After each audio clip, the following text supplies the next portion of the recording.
You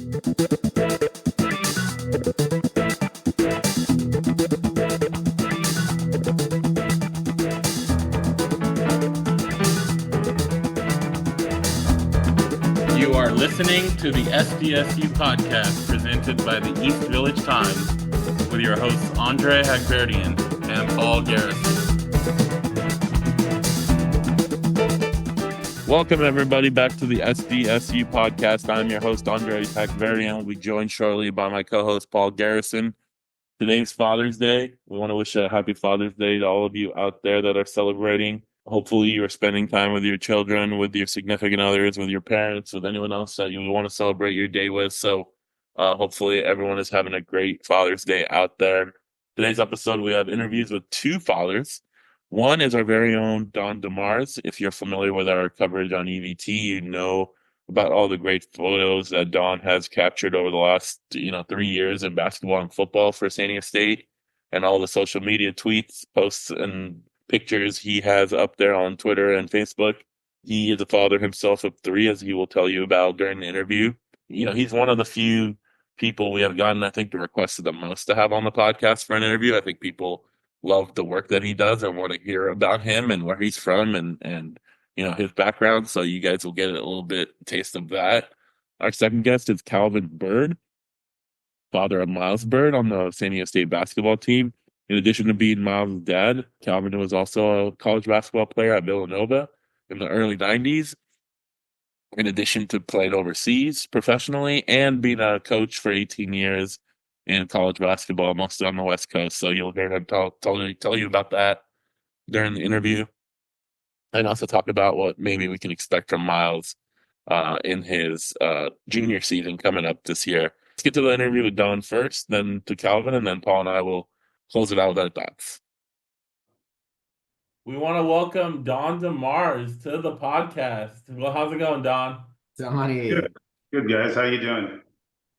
We're doing good. I mean, I think other than maybe JD Wicker, I've had more requests from people to have you on the podcast. Really? So you're second to JD Wicker, so that's Well, I'm honored. High praise right there. I'm honored.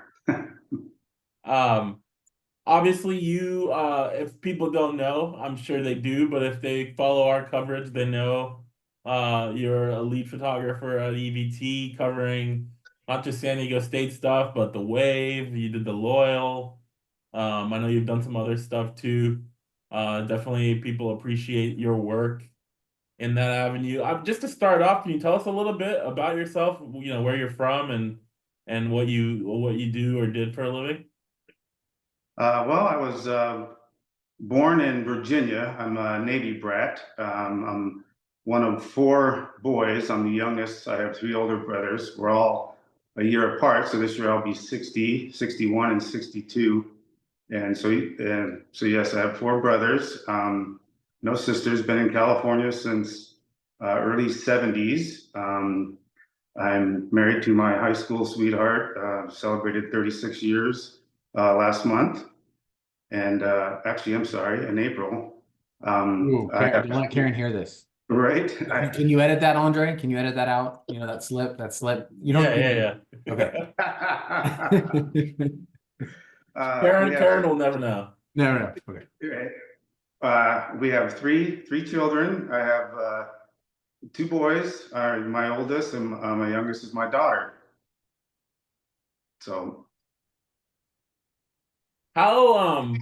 How did you get into photography? Like, what age were you at, and what made you want to get into that and just kind of become kind of a thing?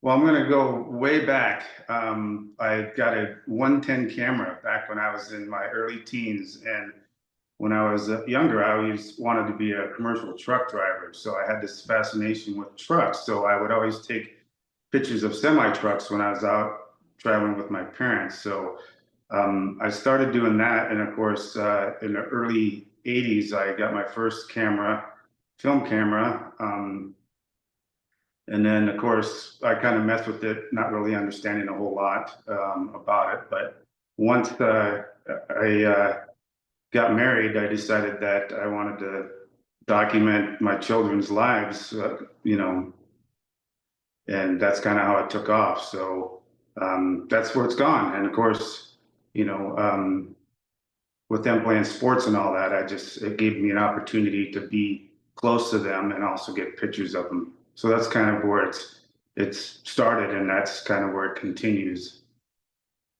I mean, so it's funny because from like kind of those humble beginnings, I mean, with EVT, I mean, you were courtside for a Final Four. You were there when Lamont Butler shot, the game-winning shot. Obviously there for the championship game, working those games, in your craft. I mean, when you had those humble beginnings, early 80s, just to document your kids, I mean, did you ever imagine that it would evolve into what it's turned into? Never dreamed of it. I never thought that taking blurry pictures at my kids' high school football games that it would ever lead to me being courtside at the national championship in Houston. And what have you reflected from that moment, from that weekend and that opportunity? Wow, just how blessed I am. I've always kind of had this feeling of, I try to give back through my photography, and just realizing that,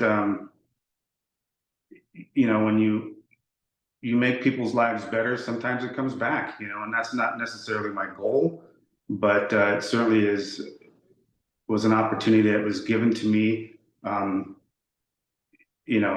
I don't know, it's still, I still have to pinch myself over it. It's still kind of, it's crazy. I'm still on a high from it.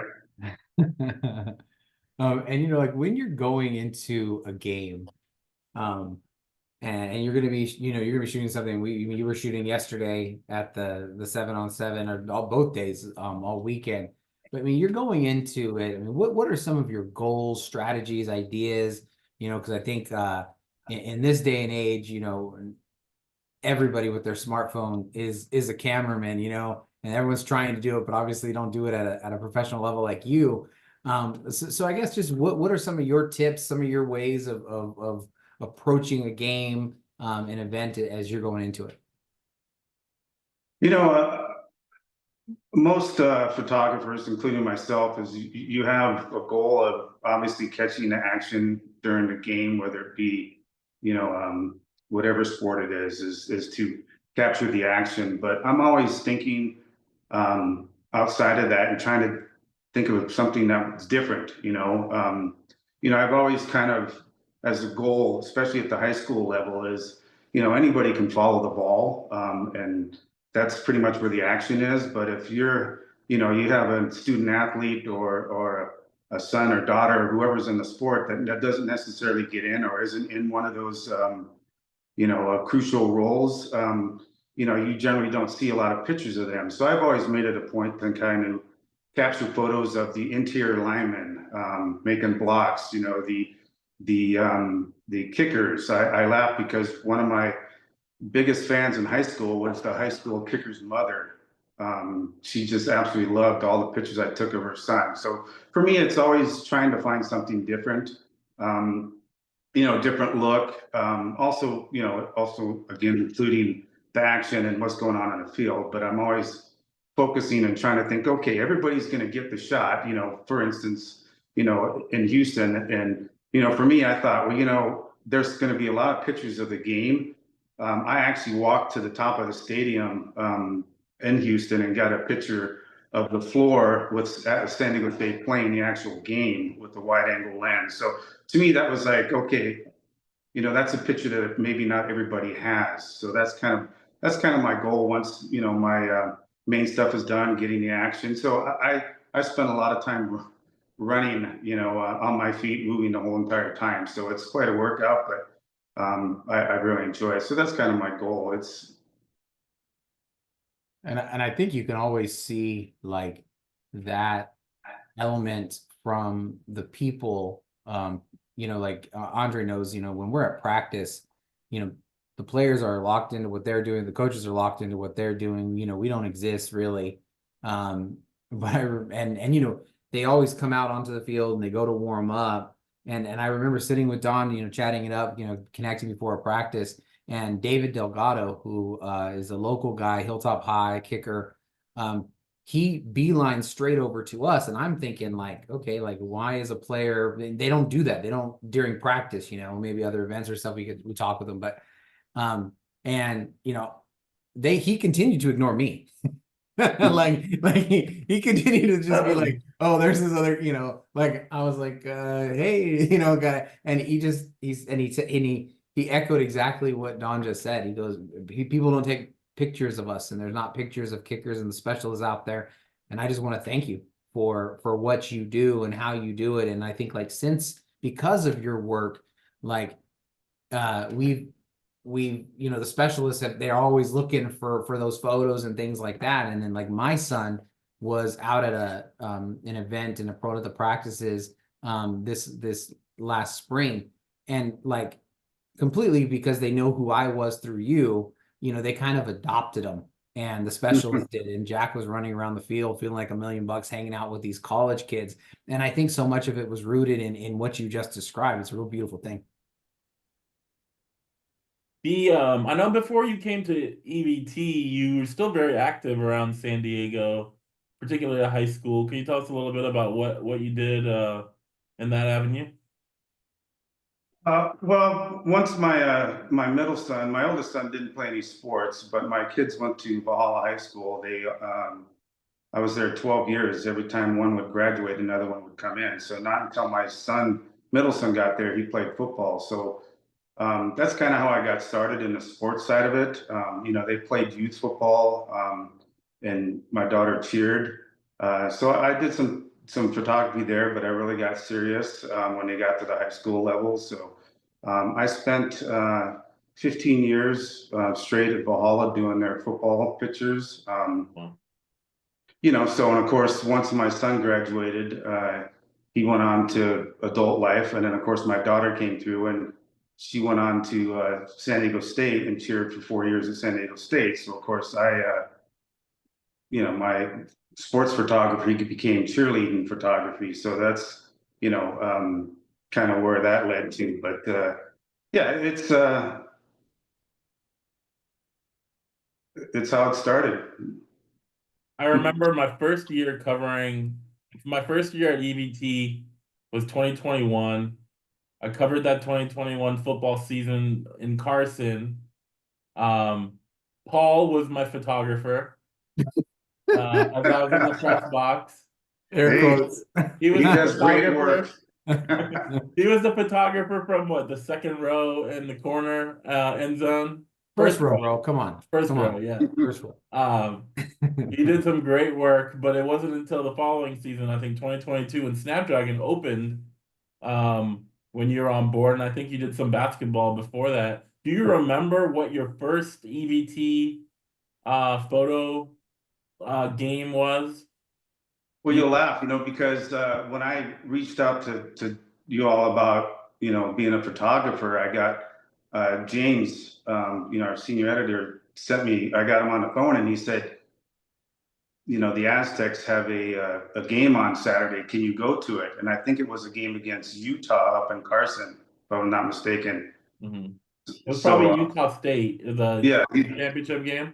Yes. So I said, well, yeah, I can go. So of course he checked and got back to me and said, well, we missed the cutoff for credentials. So that's kind of how it started. But I believe, honestly, I don't remember. I think it might have been basketball. I honestly don't remember. We were doing a lot of stuff, covering a lot of teams, but I think it was an Aztec basketball game.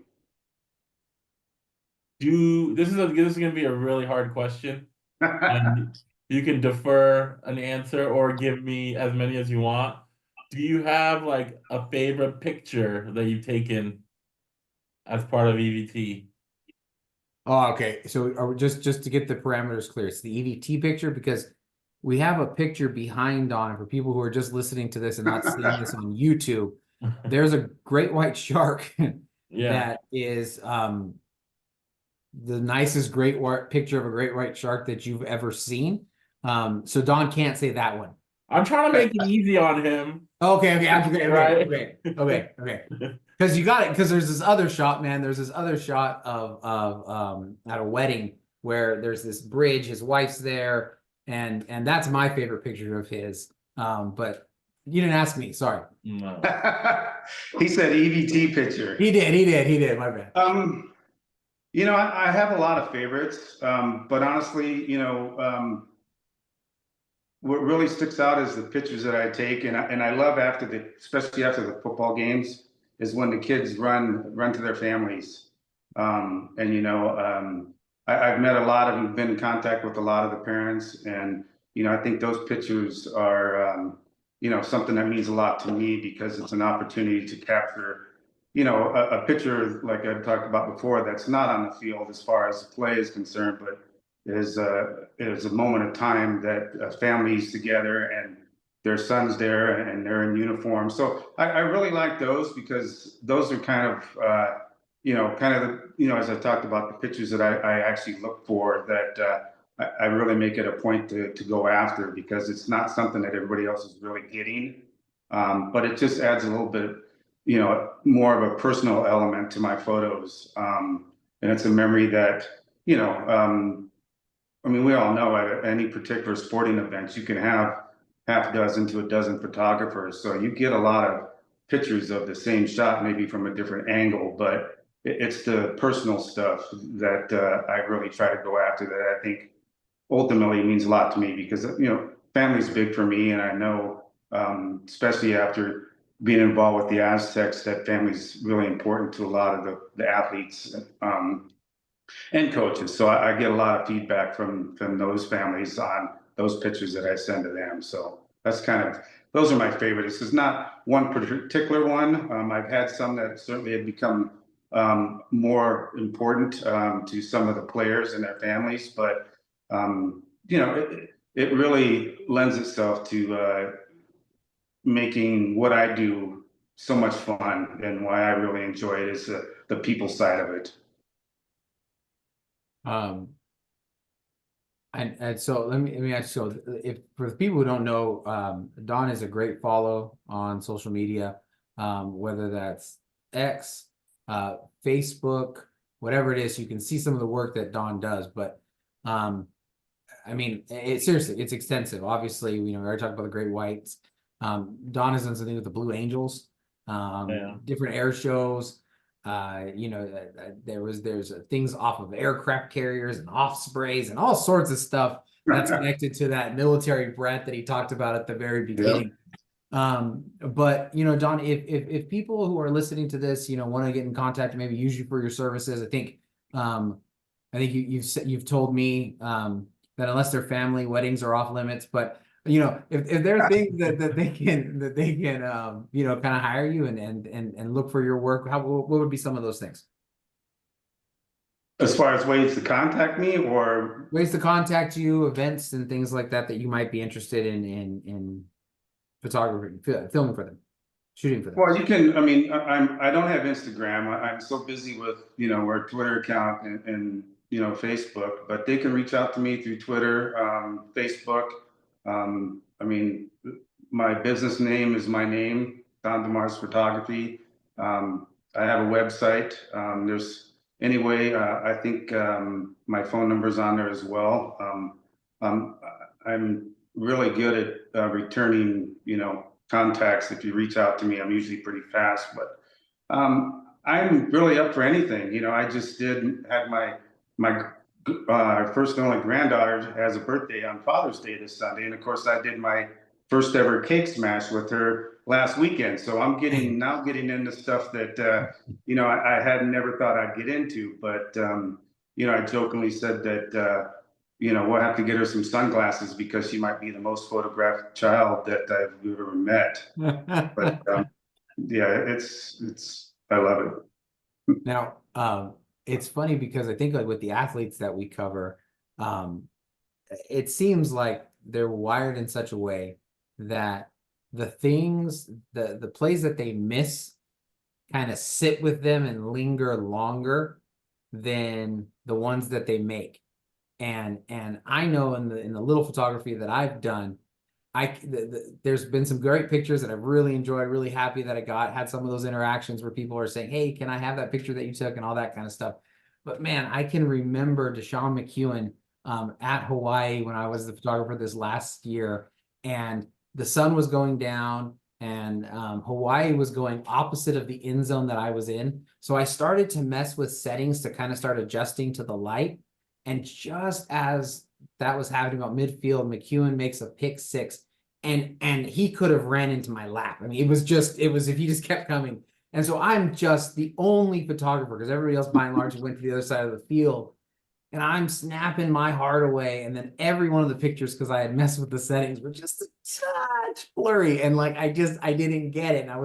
And I still have just kicked myself because like it was like perfect. And so the question is, how does those things resonate with you? I mean, do you like regret the ones that you just didn't get, or are you able to kind of hang your hats on the ones that you do get?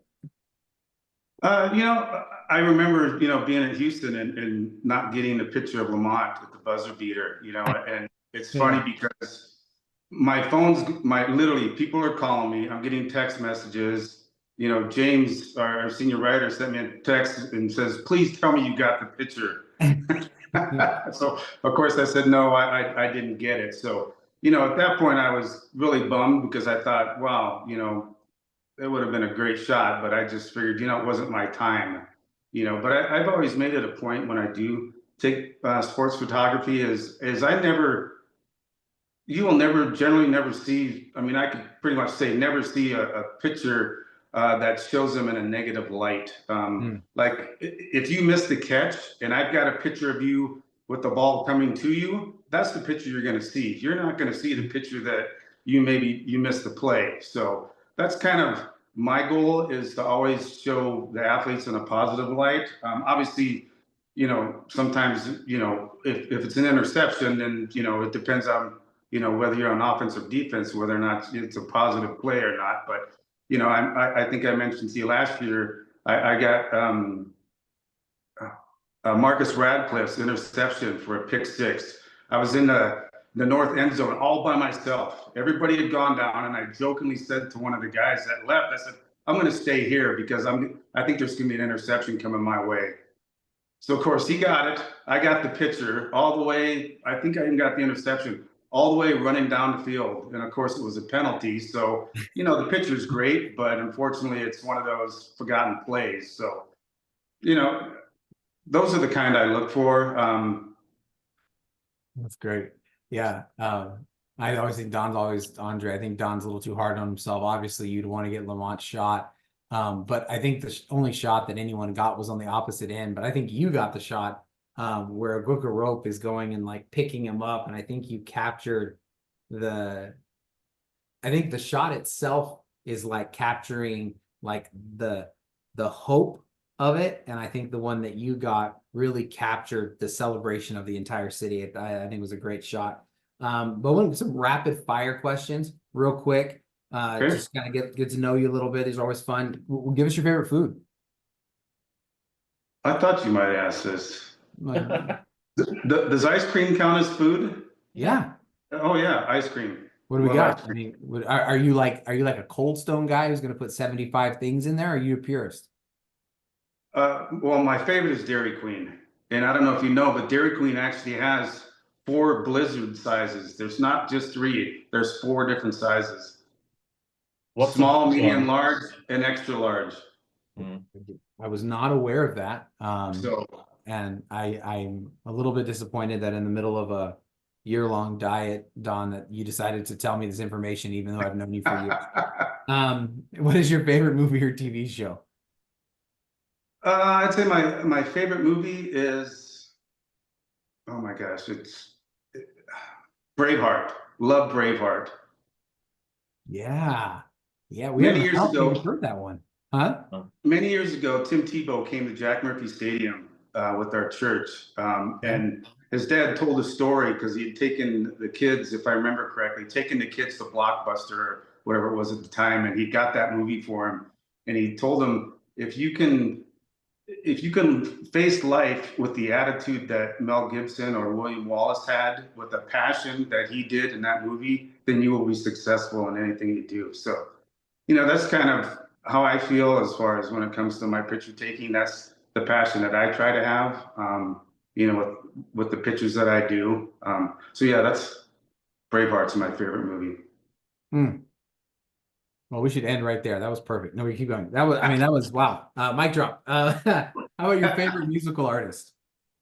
Oh my gosh. Well, I like everything, but I love country music. And you'll laugh because both you know my wife, and years ago when we had to listen to music on a radio, she would always give me a hard time because I'd listen to country music in the garage. And I said, well, that's the only radio station I can get in the garage. Right. So now we're actually huge fans. We're actually going Thursday to the Del Mar Fair to see Old Dominion. So I'm a big country music fan. Will she agree with that story, or will she say? Yes. Okay, I was gonna say sometimes that can be contentious. What is your favorite? What's your favorite hobby when when you're not? Yeah, what's your favorite hobby? Well, I mean, my wife and I are big into water sports, but scuba diving has been a big passion of ours. So, scuba diving, we've been all over the world, though with most of probably almost the top 5, you know, scariest sharks in the world. So I'd say, yeah, scuba diving is our thing. Wow. Is that one of them behind you?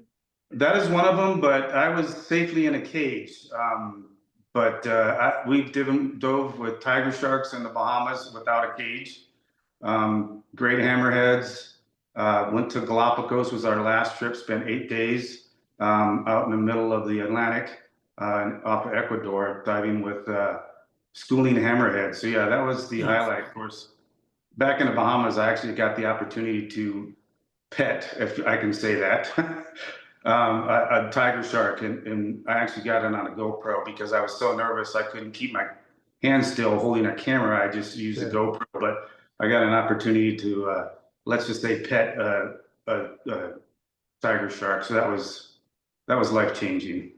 Huh, that's awesome, man. I don't know how you do it. We have a little beta fish, and we have to move it when we're cleaning its tank. And I'm nervous with those stupid little green net. I don't know how you're catching a tiger shark.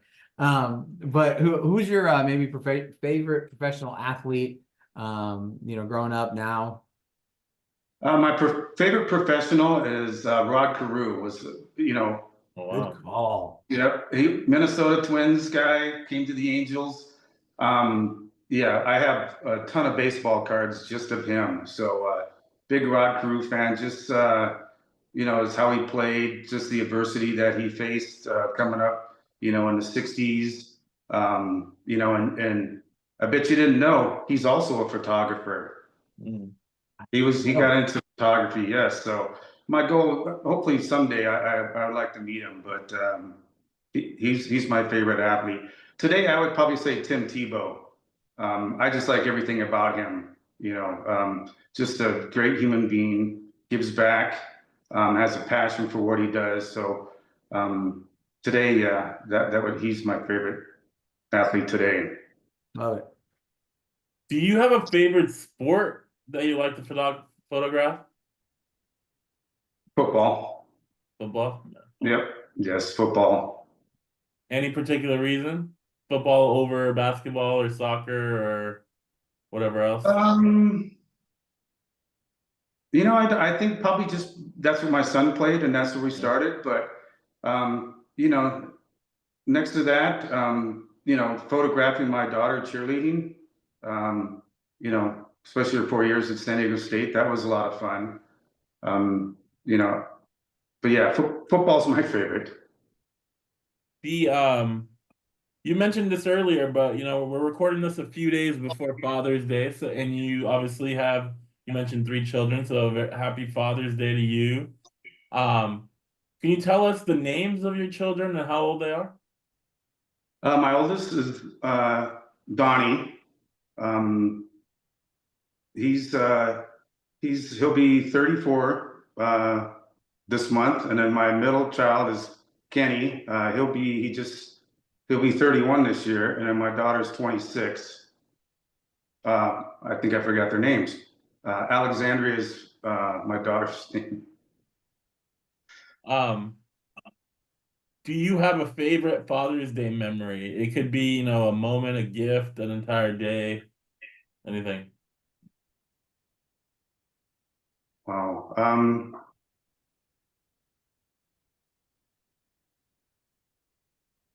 Father's Day memory. I would say, we're pretty active. Our kids are all wakeboarders. We're into water sports. So I would say, spending a day out on the lake on Father's Day has always been a great memory because, it's just you spend a lot of time on a boat, with the family, just enjoying each other's company.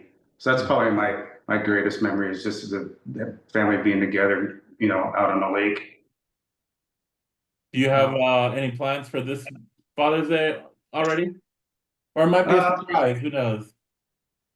Yeah, I don't know. Knowing my wife, I don't know. It could be a surprise, but I think we're having a Father's Day gathering with the family up at our house around the pool on Sunday.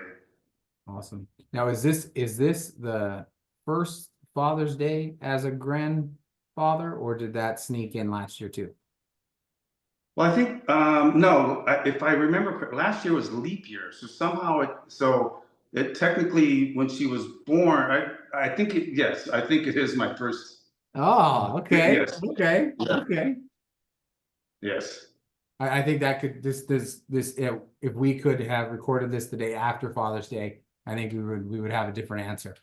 Oh, most definitely. It changes it all. It changes it all. Yes, most definitely. Yep. Thanks, Don, for joining us. Definitely a long time coming, so we're glad to get you on. I know our viewers will be happy to hear your story, a lot of what you've done, obviously for San Diego State predominantly because this is a San Diego State podcast.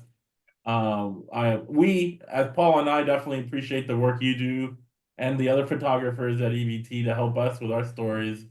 It's definitely pretty cool when I'm done with a story to go, look through your links and your photos and then I find really good pictures that match what I wrote. So I definitely appreciate it. I know Paul does too, and all of our other writers too.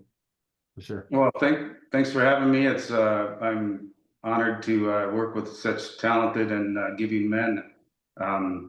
It's I'm having the time of my life. So are we. So are we. No doubt. All right. Have a good night. All right, guys. Thank you. Donnie. Good night. We want to welcome Calvin Byrd to the podcast for our special Father's Day episode. To start us off, can you just tell us a little bit about yourself, where you grew up, what you do or did for a living? Yeah, so my name's Calvin Byrd. I was born in Wilmington, Delaware. And when my parents got divorced, my mom, my sister, and I moved out to California when I was 6. So my wife hates it, but I claim both West Coast and East Coast.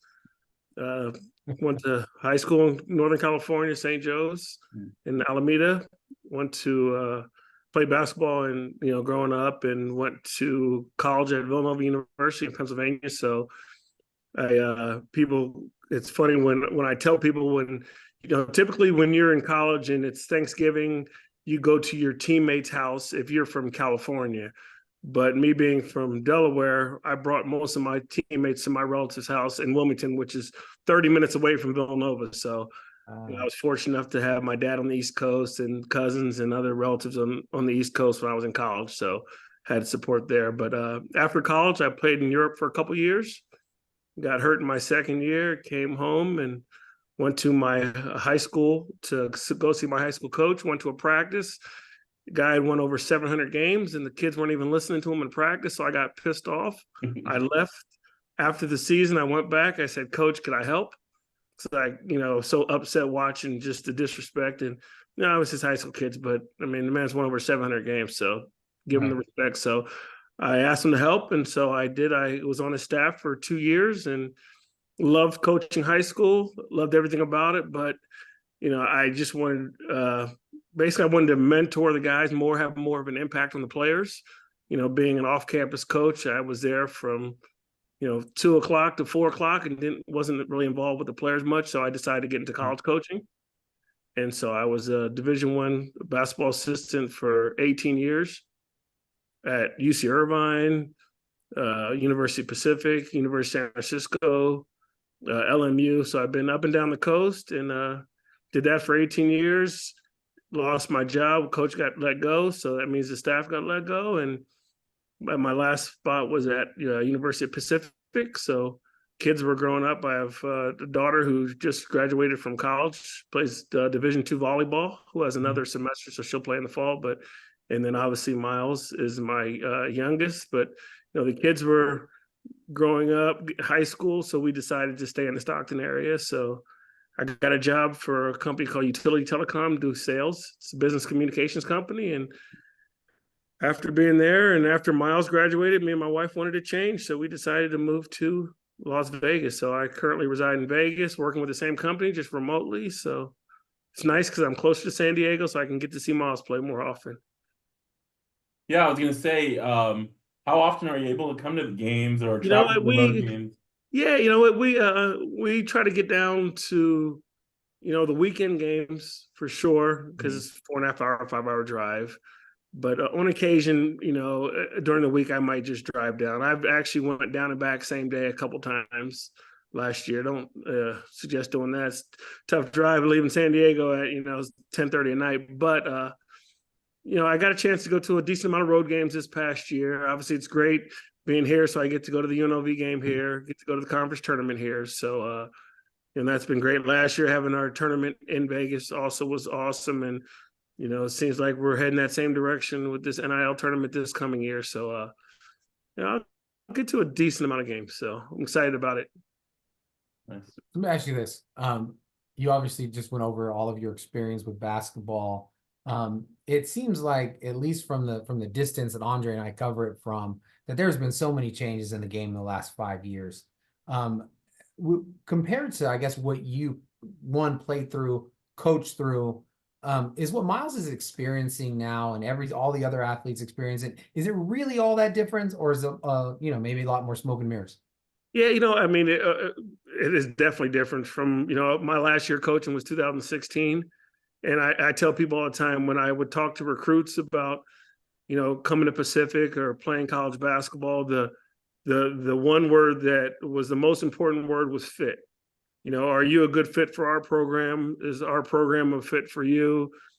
And now it seems like fit's not that high of a priority anymore. How much money can I get NIL wise? How much I'm going to play? That kind of thing. So it's definitely changed. There was 3 assistants my last year. Now there's 5 assistants. So there's definitely more support.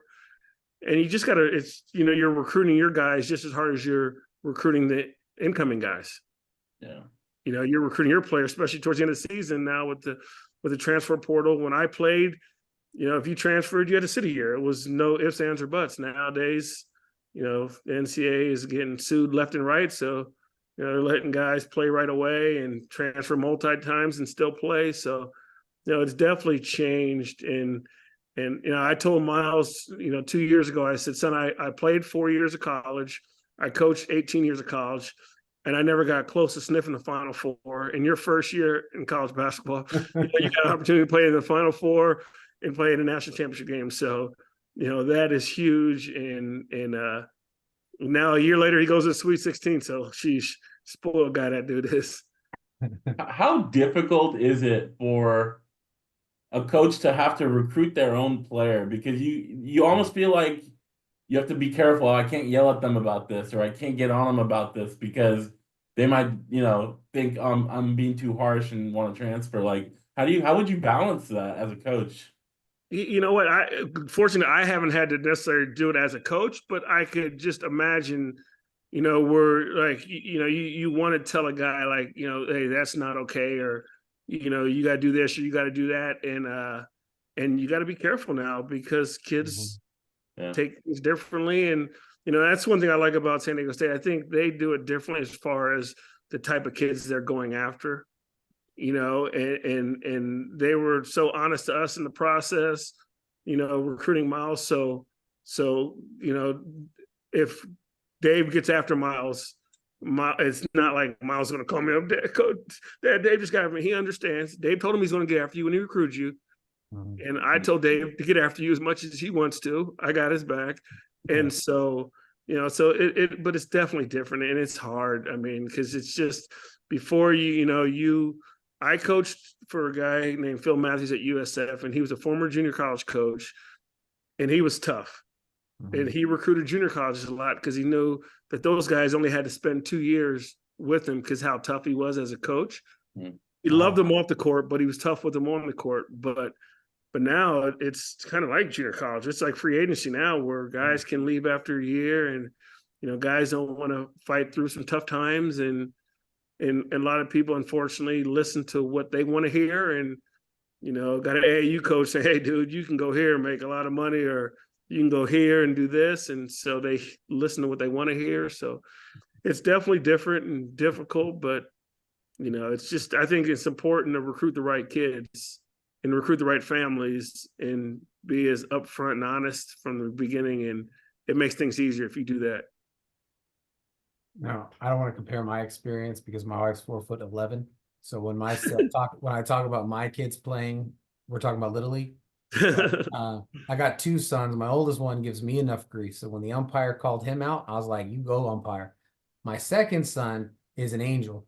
And the umpire, man, did him dirty. And I'm pretty calm, but this thing came up in me watching my son, working hard to try to get his opportunity taken away from him. And I was like, whoa, what is that? What is that? I didn't recognize it, man. But does your experience with basketball, both for yourself and as a coach, does that make it any easier to be the father of a college basketball player? You know what? Honestly, no, it doesn't. I mean, Okay. but, good thing for me, I got a wife who'll tap me on the shoulder and tell me to calm down, or but it's all from love. I mean, you want to help your kid out. You want them to have an easier path than you did, and you want to be able to try to help them, do the right things before he makes mistakes, even though obviously they're going to make mistakes, and how much we try to stop them from making that mistake, it's going to happen. But it's all good. It's fun. It's fun to just be there and support, and I mean, we've had rough conversations where he blames coach for this or blames somebody for this, and I'm like, no, that's you, dude. Don't be blaming other people, And he gets mad at me all the time because a lot of times I'm a coach, so I take up for the coaches, and so, but yeah, no, it's a lot of fun, and I'm fortunate because I have my daughter. Like I said, she plays Division II volleyball, and I don't know much about volleyball, so I'm just there to support her. So, you know what I mean? So it's kind of easier with her than it is with him, for sure. One aspect that wasn't a thing when you were in college was social media. It could be a wild and crazy thing. How do you kind of approach that aspect of notoriety that Miles has earned and that has on social media? It's funny because I do like a lot of people say, just don't hit send. And I'm constantly talking to him about, obviously kids read it, and I tell them you have like basketball, you got to have a short memory, right? If you make a great play, you got to forget about that. You got to get your butt back on defense.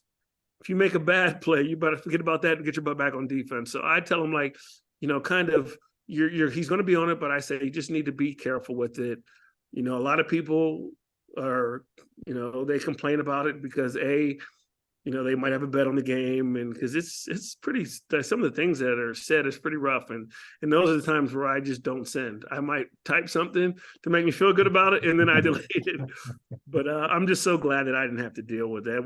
No, I mean, just simple, like, besides social media, just camera phones, and I wish I would have had a camera phone sometimes. I've missed out on a lot of, photo ops opportunities that, we had back in the day. But yeah, with social media, man, it's a beast for sure. And, I just tell them to, be careful what you say and send, and don't necessarily, get caught up in what other people say, good or bad, because they say good things and you have a bad game and, oh man, they're going to be on you, And we've talked about that for this upcoming year. His role last year was smaller, and he anticipates having a bigger role. So, there might be some more, things coming his way, but it is what it is, and he understands, and we talk about it. Yeah, when I chatted with Miles at last year's media day, I asked him about what it was like growing up with a dad that played basketball, coached basketball. He would tell me about how his mom would record the games on the iPad, And like 2 hours later at home, you guys would already be dissecting it. And instead of having to wait for the tape to come out in a couple of days, and he said how valuable that was to him and his growth, What is it like, how do you balance being a coach, but also being Miles's dad when he was growing up in that Yeah, environment? you know what? It's funny. He didn't tell you about half the times that we'd get in arguments when we were watching film. No, he did. Okay, good. Because yeah, Dad, I did this, and I said, no, son, the camera doesn't lie. You did. You were supposed to be in the middle of the paint, and you were outside the paint. But it's like, as a father, you want to just help your kid the best you can, and I had the tools to be able to sit with them and watch film, and it was all on him. I was like, hey, dude, if you want to watch film, great. If you don't, and it's funny how he got better with it, and it got to the point where he was, hey, Dad, I'm gonna go grab a bite to eat with my teammates after the game. Could we watch the film when I get home? And we'd watch film, and and I'd tell him straight up the good, the bad, the ugly, and so he's fortunate. He had that advantage from. I mean, we would do that probably when he got to high school. So he had a 4-year advantage on some of his teammates, sitting watching film with the college coach. Yeah. And not, with a dad who obviously, it's not like dads don't know what they're talking about, but I've watched film with players after every game and after practices for 18 years. So it's awesome, and he was good about it, and the coach in me, I still do that. Like, if when they play the game on TV, I always record the games, and I'll be putting my phone up next to my computer, recording the play, and then I'll send a little note and I'll send it to them. Be smart, attack the basket here, shot fake, drive it, stride stop, drop it to the big guy here, or so just trying to help him out as best I can. That's basically what I'm doing. Awesome. You're on mute.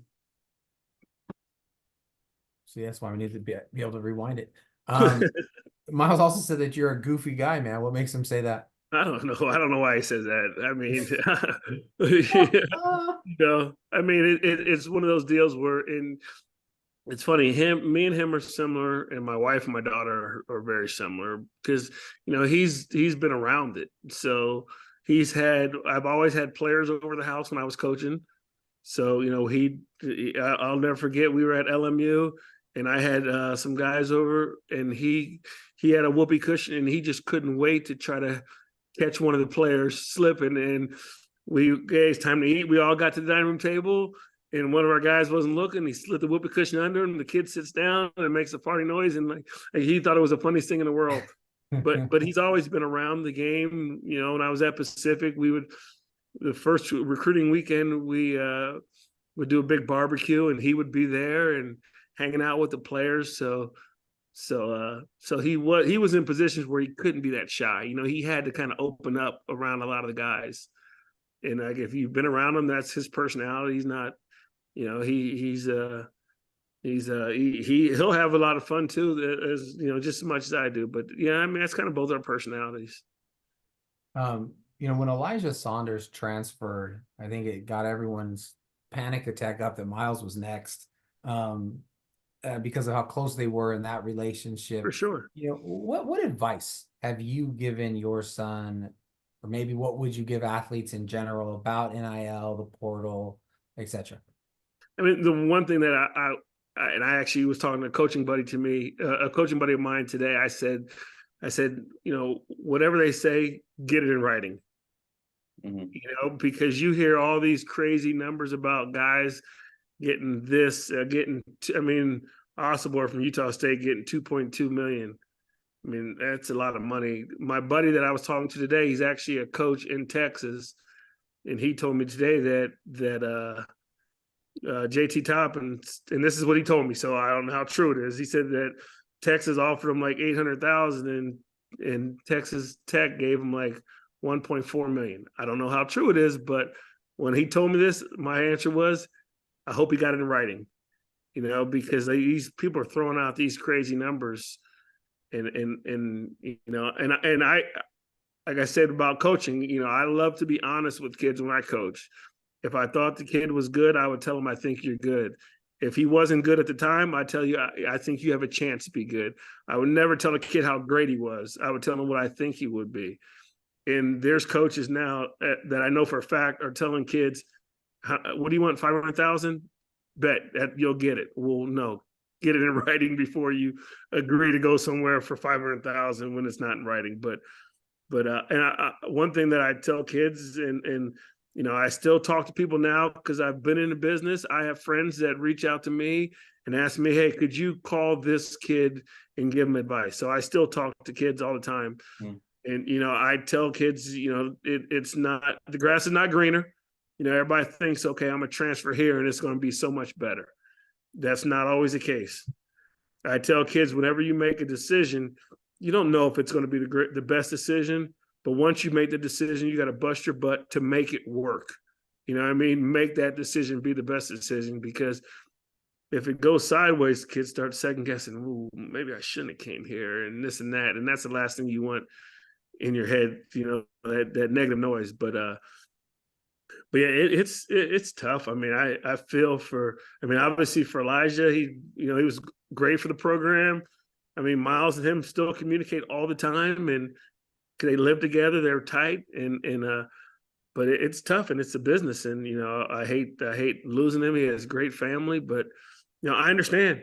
I understand, especially guys like Lamont. He's making life-changing type money going to Kentucky, and he graduated from San Diego State, blood, sweat, and tears for 4 years, and so I understand it. But I tell people it's not the grass is always greener on the other side. You might think it's better, but when you're for Miles, he's been coached by Dutch for 2 years. He's been coached by Dave. He's been around those guys. He knows what their expectations. They know his weaknesses, his strengths. Where you go to another school and you have no idea what the head coach is. They might tell you he's this, or the players might tell you he's that, and you get there and he's totally opposite. So don't be quick to jump ship when you don't know exactly what you're getting into. So, and good thing for Miles, he loves San Diego. He loves his teammates. He loves his coaches. I mean, he's there now. He doesn't even come home anymore. Now, granted, Vegas is not home. We moved to Las Vegas 2 weeks after he graduated from high school. So it's not home for him, but San Diego's home, and that's why he's there now.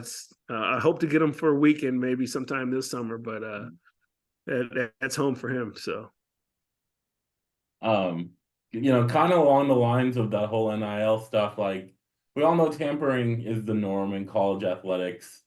We hear from parents, we hear from players that talk about how NIL collectives go through their parents to get, to start talking to them and get the word out. You don't have to give us specifics, but is that something you've experienced so far?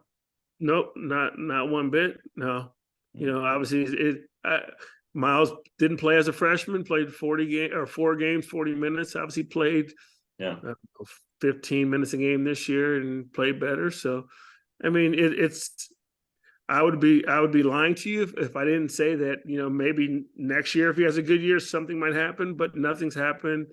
And I don't even think, and easier to say now, but I don't think that would, affect him next year. I think he's pretty locked in, and he's a pretty loyal kid, and he likes where he's at, and he likes to be comfortable. So, but no, I've never had anybody reach out to me about it. So, it's funny because I don't know how people would, me being, in the business. I know a lot of people. Yeah. So, even like during Miles' recruiting process, we everybody that called, I knew, and I had spoke with. I had sat in gyms with. I might have went to a sports bar and had some beers with. So during that process, I know. So I think people might be a little hesitant maybe to reach out to me, knowing my relationship with Dutch and all that stuff. So, but yeah, I was gonna say, how familiar were you with Dutch and San Diego State throughout when they were recruiting Miles? What would you say? How familiar were you with Dutch? For sure. Yeah, no, I mean, as being a coach, especially a coach who coached for 18 years but never left the state of California. Yeah.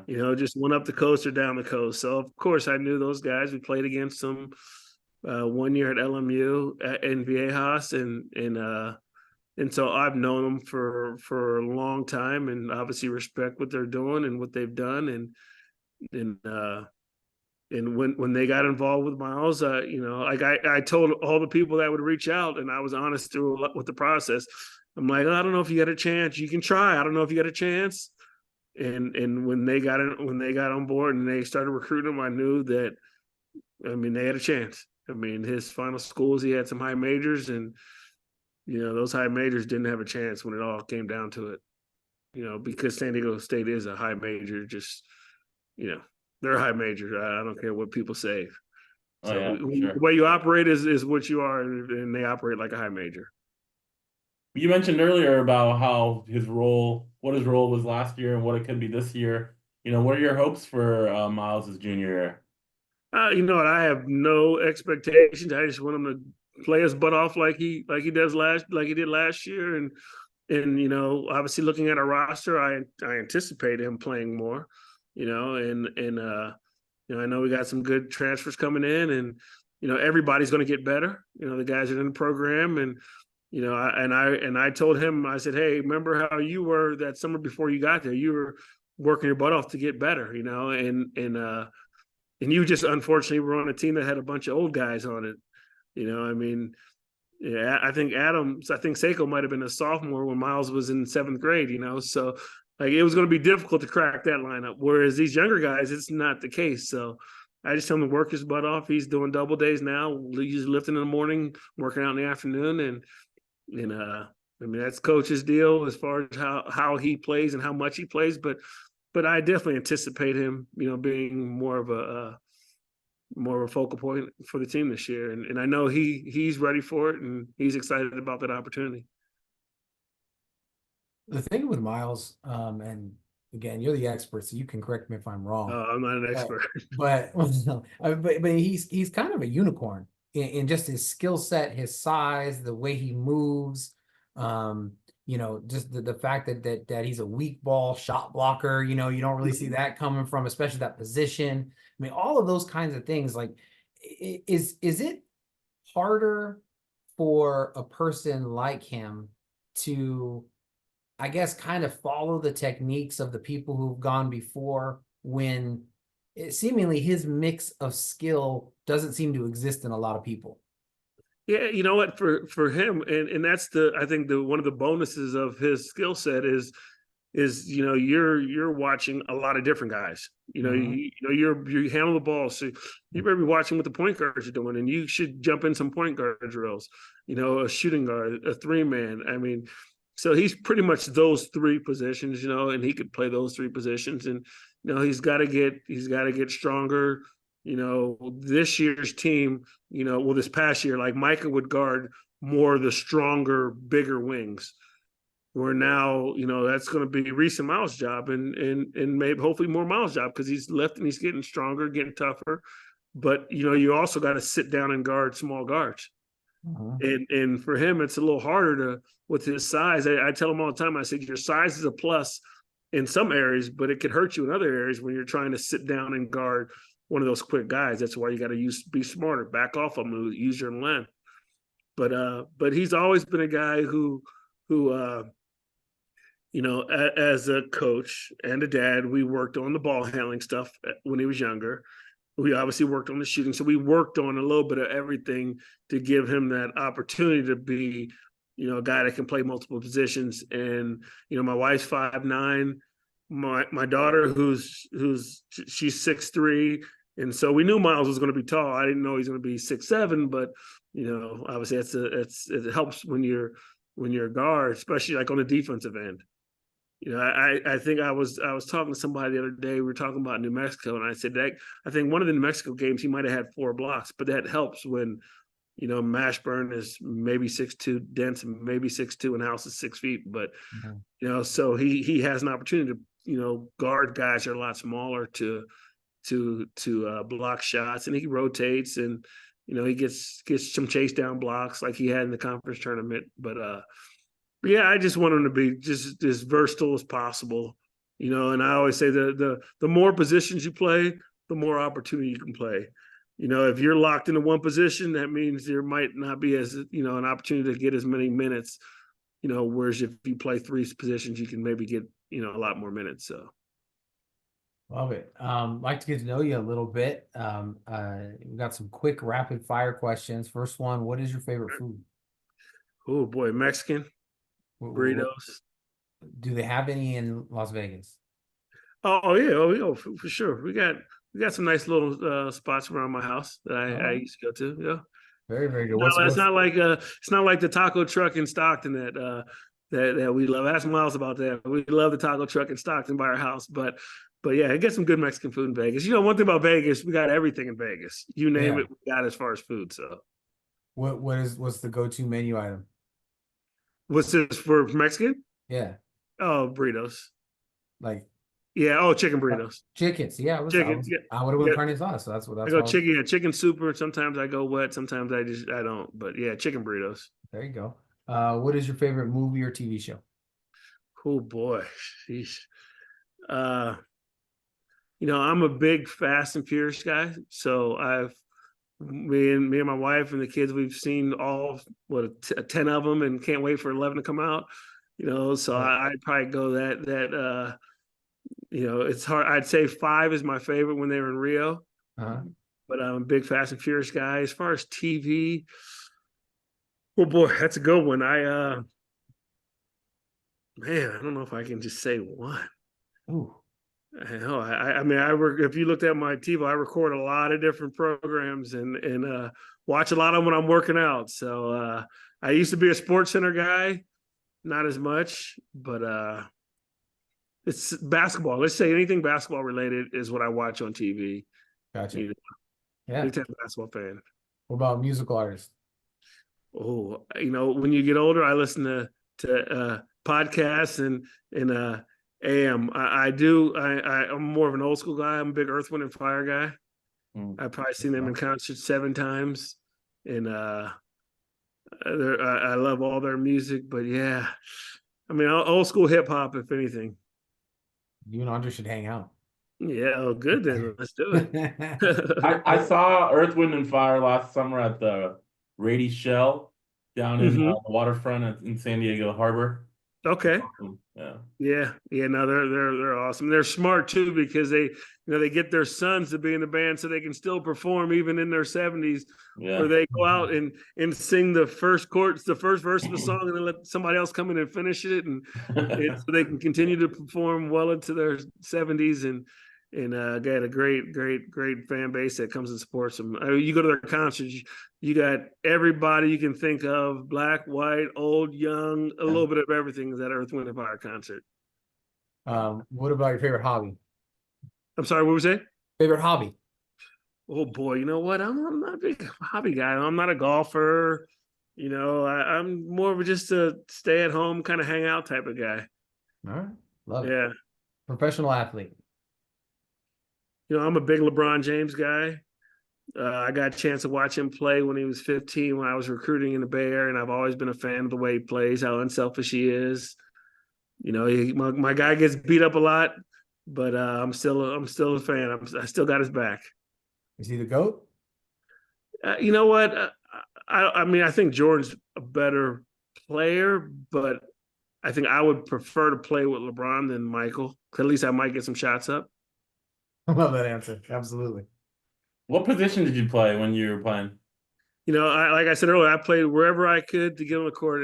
In college, I played 2, 3, and some 4. Okay. And so just whatever it takes. We played St. John's one year, and I guarded the point guard, I guarded their 3-man, and I guarded their center all in the same game, just to whatever it took. That was kind of my motto. We're recording this a few days before Father's Day, for our Father's Day episode. So we obviously want to wish you a happy Father's Day. Appreciate it. Thank you. Can you tell us what if you have a favorite Father's Day memory? It could be a moment, it could be a gift, it could be anything. Yeah, you know what? That's a good one. I mean, it's difficult for me. Like I said, my parents got divorced when I was 6, so we moved to California. So I would go back to Pennsylvania. My dad lived in Pennsylvania in Jersey, so I would go back east every summer and Christmas, until I got into high school. Once I got into high school, I couldn't because there's Christmas tournaments and Yeah. that kind of stuff.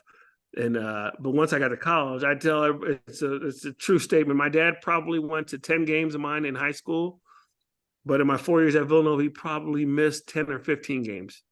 So he was always there to support, which is awesome.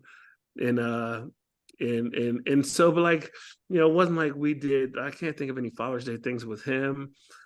You know, my kids were obviously always supportive. They, you know, it always seemed like mom got more stuff on Mother's Day than dad got. But I mean, it is what it is. Yeah. You know, we take her out to dinner for Mother's Day and we barbecue for Father's Day. That's usually how it works out. That's it. But it was cool last year. I had some friends in town, and Miles actually surprised us and drove out to Vegas. So I got a chance to hang out with him, and my daughter was actually here too. So that was pretty cool to have. Because yeah, I mean, with having young kids, you'll know as you get older, it's hard to get all four of us in the same place at the same time anymore. With, you know, 2 kids in college, so yeah, it was pretty awesome to have him drive back out to Vegas last year and have my daughter here. So, Last question. Do you have a message to your kids that you want to relay while we have you on this podcast? you know what? I'm just fortunate. You know, a lot of people say it, but I truly believe I got 2 good kids. I think my wife did a great job with them, and I'm proud of them. You know, it's awesome to be able to support them in things that they love. And I love to go watch my daughter play volleyball. Obviously, I love to go watch my son play basketball. And I'm just proud one graduated, and you know, another one will be done in 2 years. So very proud of the kids, and it's fun to watch them, you know, do things that they enjoy. So Awesome. Well, Calvin, thank you so much for joining us. It was great catching up with you. We're really looking forward to see what Miles does this season, because I do think he's primed for a big role for the team for sure. yeah, no, I agree, and I appreciate you guys having me on. It was fun, and let's do it again. All right. Have a good night. All right, go Aztecs. Have a good one, guys. Paul, this is the Father's Day episode. I think it's our 3rd one. Another great one. Happy Father's Day to you. Thank you, Before I brother. forget, Padre de Cuatro, obviously, everybody knows you got your 4 kids. I'm sure they have something awesome planned for you, along with Rachel.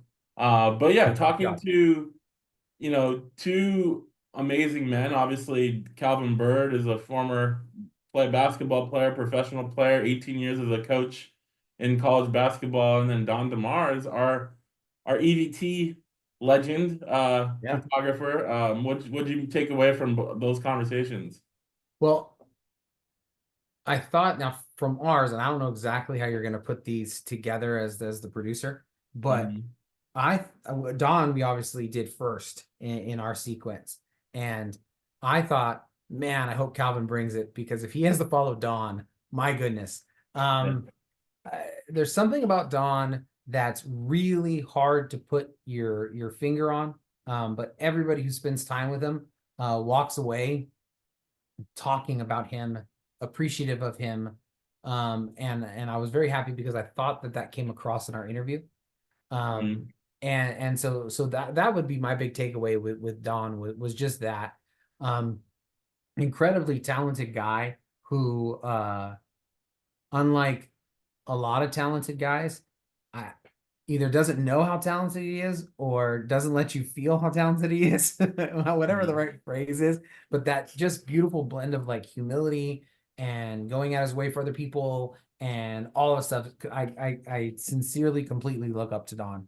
And then with Calvin, you know, a couple of years ago, has it already been? My goodness, a year ago, I'm not exactly sure, but I think it was before.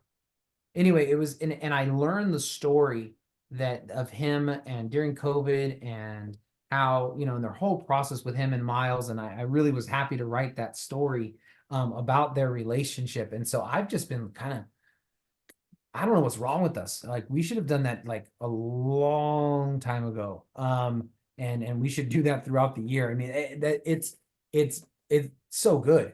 I know, like, there's questions that we asked him about NIL, about, hey man, are people reaching out to you behind the scenes, that I would never in a million years have asked, like, just a parent who I don't know couldn't run circles around us. You know what I mean? Yeah.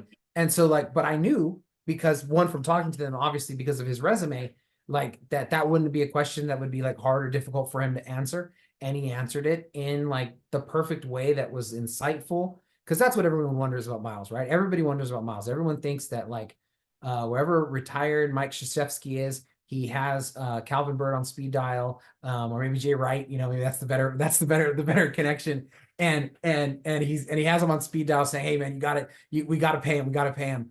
Especially after Elijah Saunders transferred, and so I really appreciated being able to ask that question to get that insight, and that both that he had the interview skill and to be able to handle that and to have it not come across as some sort of like, I don't know, it's a Father's Day episode. Like we're not trying to grill the guy. You know what I mean? Yeah.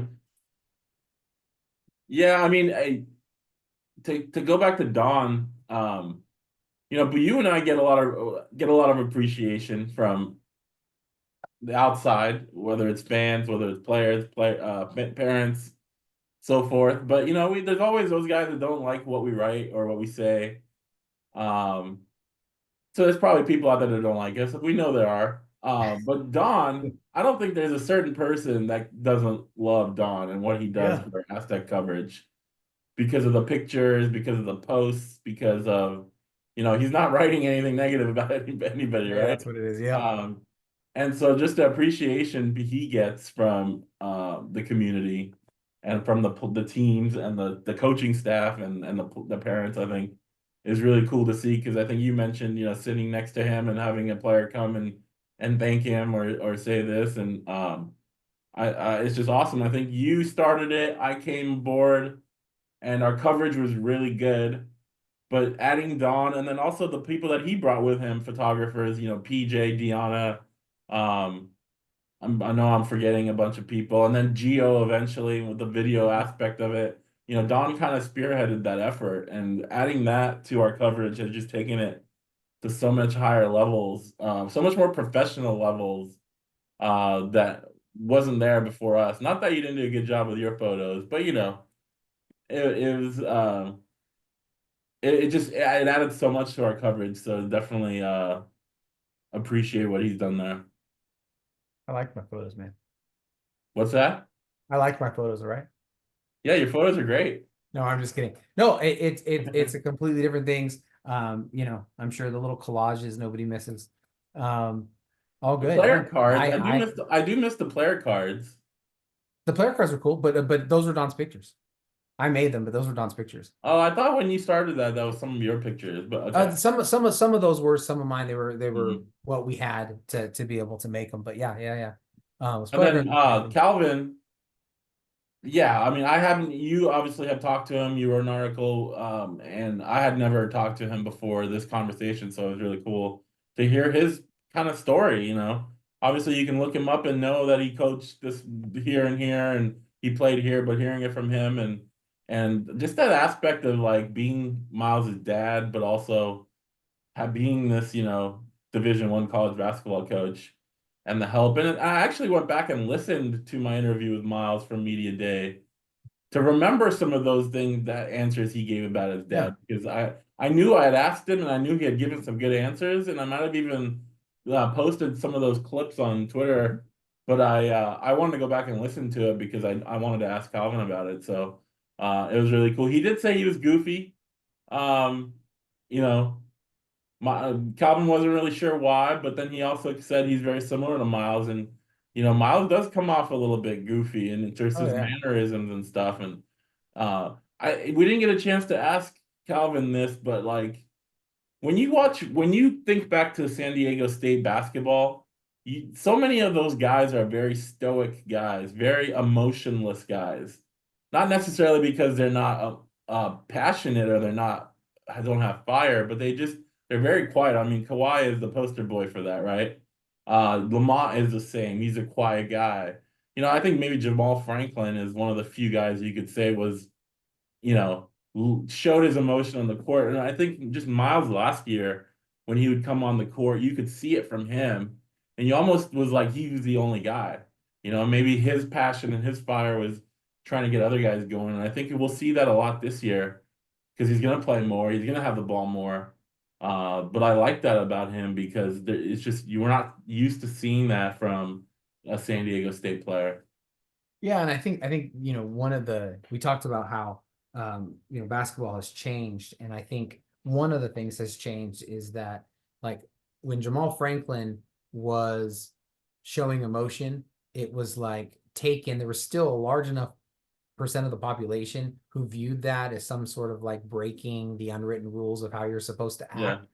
And I think now people are just like completely accepting of, you make a good three and you kind of look at the defender a little bit, or you do some of those kinds of things. So I think it's really the thing with Miles that he's going to have to figure out is you can be really good at a lot of things, but what is it that can set you apart that you can be great at?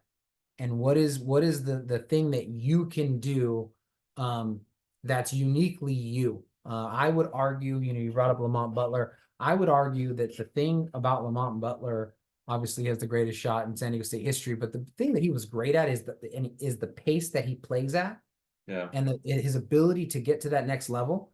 And I actually think that he has never fully taken advantage of that. That as a freshman, he was blowing by people, and then everyone said, slow down. And he just never figured out how to slow down when he had to, but also have that huge gear where you're beating everybody else at court. And I think with Miles, it's a different skill set, but it's being able to, what is that? Is that being able to, shoot over people from three? Because obviously he has a great shot. Does he at his height being able to do that, and no one's going to be able to block his shot, so he can have closer space but still be a knockdown shooter? Is it taking guys into the post because he just has length at him? Is it being able to have that great of a pull-up jumper? Is it on the defensive end? I mean, he already, I think, has more of an identity there with just the way that he allows people to get around him and they think they're around him, and he somehow gets his hands back through there. Like, nobody does that in the sport because nobody has that kind of length at the perimeter. And so he plays where his distinctiveness shows up into something that's special and elite.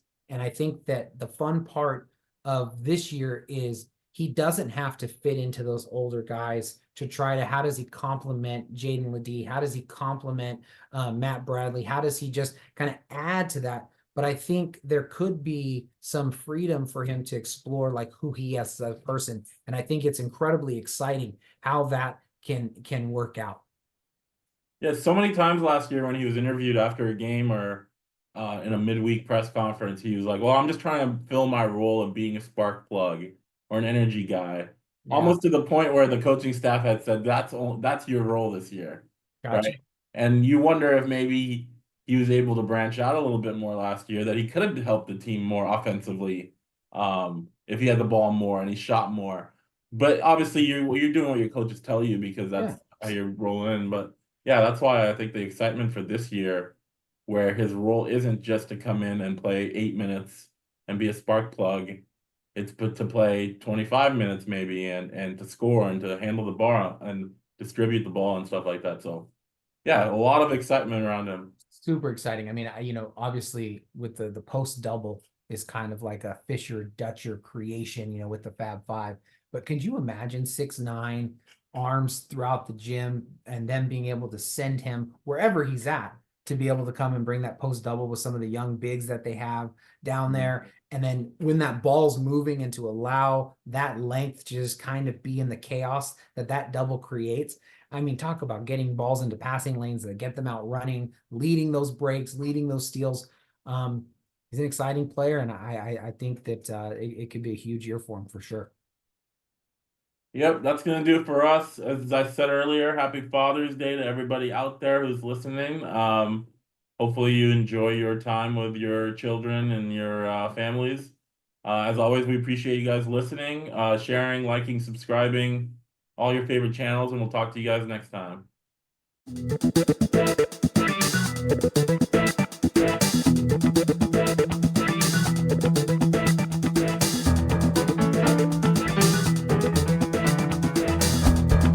You are listening listening to the SDSU podcast presented by the East Village Times with your hosts Andre Hagbarian and Paul Garrison.